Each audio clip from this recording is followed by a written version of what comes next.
اب یہ آیت کے بارے میں پوچھا ہے آگے، یضل بہ کثیرا ویہدی بہ کثیرا، یہ آیت کے اندر لا آیا ہے، تو یہاں معنی کیسے چینج ہوں گے یہ سمجھا دیں۔ نہیں، یہ وہ لا نہیں ہے جس سے معنی چینج ہو جائے۔ ایک لا وہ ہوتا ہے جو فعل پہ آتا ہے اور فعل کو نافیہ کر دیتا ہے، نفی کے معنی میں بدل دیتا ہے، تو اگر اس کو آپ الگ الگ کر کے پڑھیں گے تو وہ ظاہر لا الگ ہو جائے گا، فعل الگ ہو جائے گا، تو وہ زیادہ برا ہے۔ اور یہاں پر یہی ہے، لا کا مطلب ہے یہاں پہ کہ بہتر نہیں ہے، یہاں پہ وقفہ کرنا بہتر نہیں، یا وقفہ نہ کریں، ملا کے پڑھیں بس، معنی تبدیل نہیں ہو رہے۔ اچھا، اس کے بعد یہ پوچھا ہے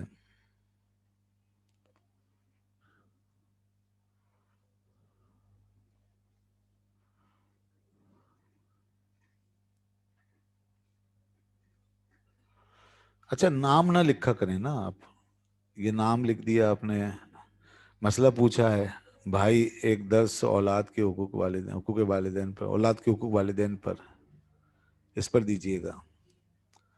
اب آگے نام لکھ کے بتایا، کہا ہے کہ ان کو گھر سے نکالنا ہے، اس کی ضرورت نہیں ہے نا، آپ خالی بس نفس مسئلہ بیان کریں۔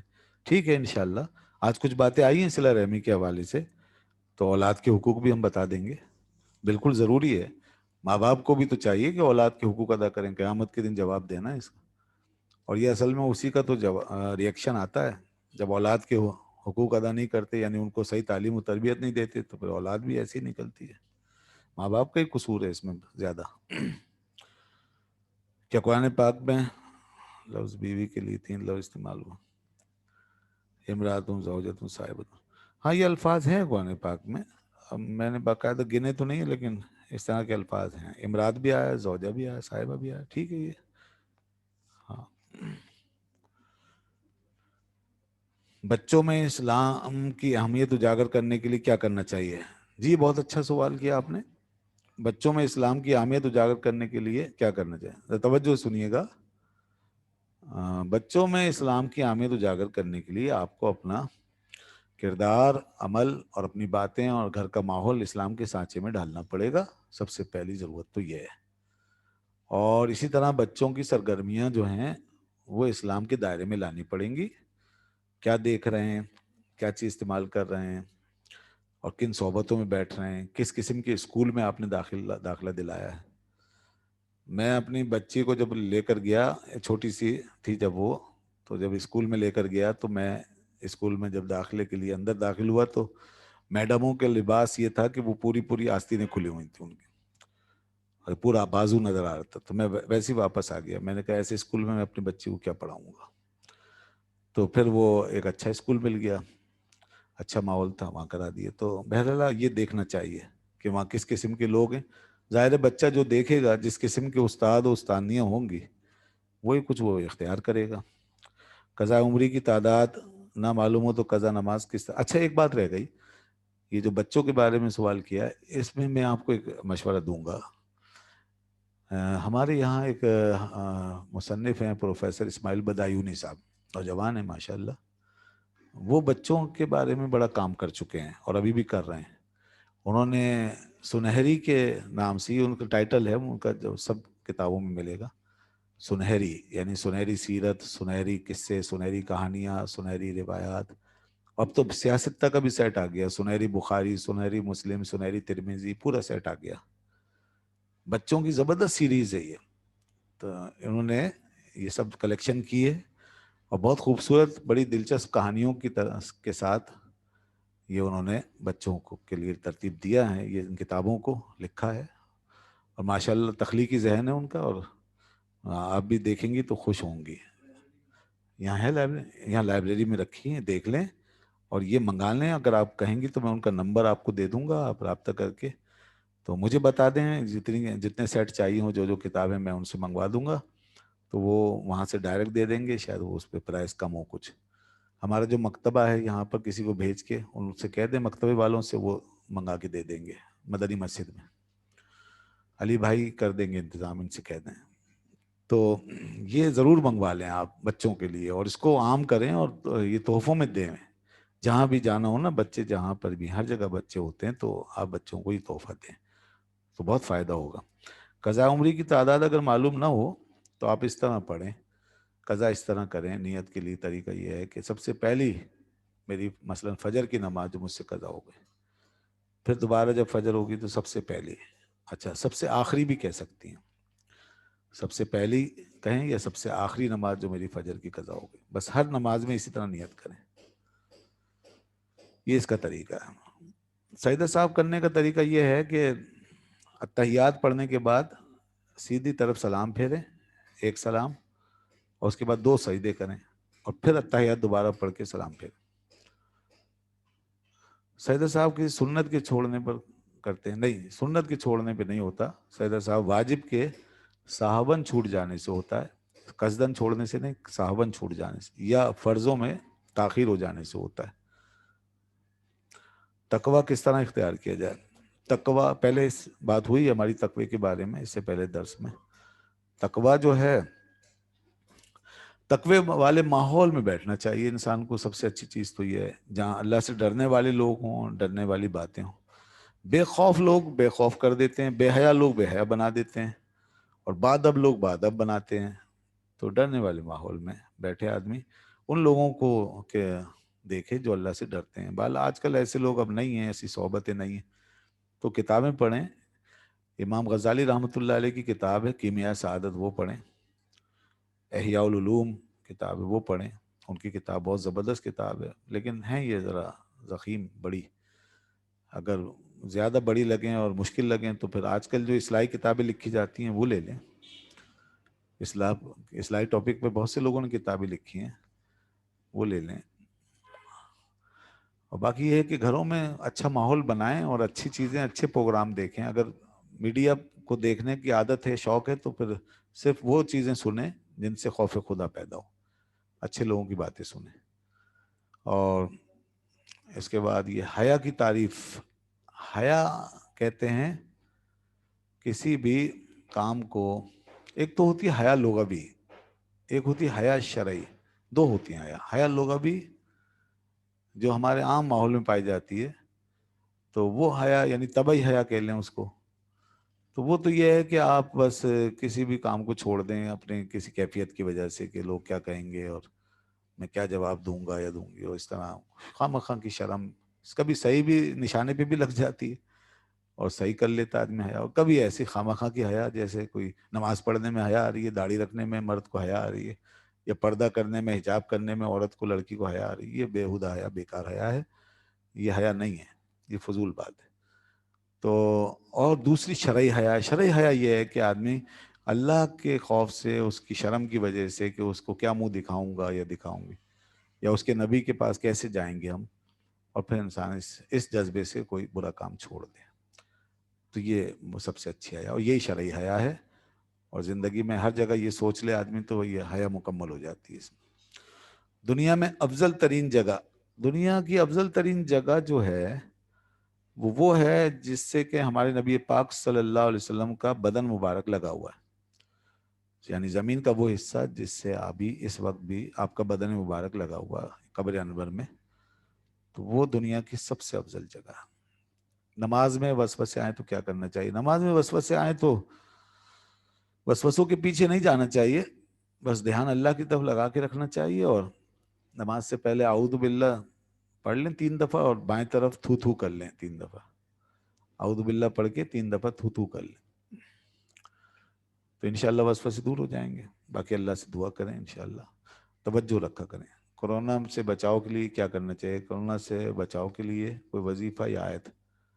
وظیفہ تو وہ پڑھ لیں، بسم اللہ الذی لا یضر مع اسمہ شیء فی الارض ولا فی السماء وهو السمیع العلیم.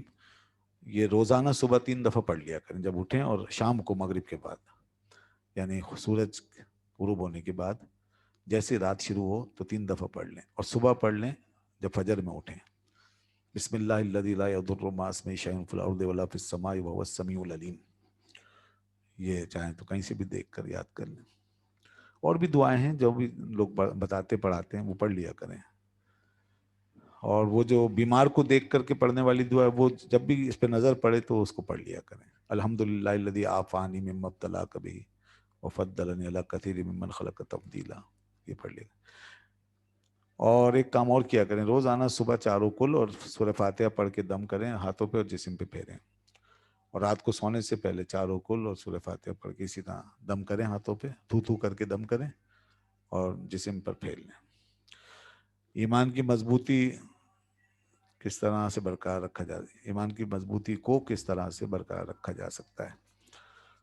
ایمان کی مضبوطی کو برقرار رکھنے کے لیے کثرت سے اللہ کو یاد رکھیں اور ذہن اپنا دین کے ساتھ رکھیں، دینی سوچ و فکر رکھیں، اور اللہ کو یاد کرتے رہیں، نماز پڑھیں پابندی سے، اور ذکر اذکار کریں، تلاوت کیا کریں،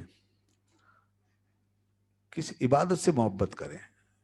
ایمان مضبوط جب ہوگا جب آپ عبادت سے محبت کریں گے۔ مثال کے طور پر آپ کو ذکر فکر سے محبت ہے، مثال کے طور پر تلاوت سے محبت کریں، مثال کے طور پر آپ نماز سے محبت کریں۔ سب سے اچھی چیز نماز ہے، نماز پڑھ لیں صبح شام، مطلب فرضوں کے علاوہ بھی نماز سے محبت کریں، اور جب بھی کوئی مسئلہ مشکل پیش آئے نماز میں کھڑی ہو جائیں۔ اگر قضاء عمری ہے نا تو صرف وہی پڑھیں، ورنہ پھر 2 رکعت نفل پڑھ لیے، تو انشاءاللہ آپ ایمان خود بخود محفوظ ہو جائے گا اللہ نے چاہا تو۔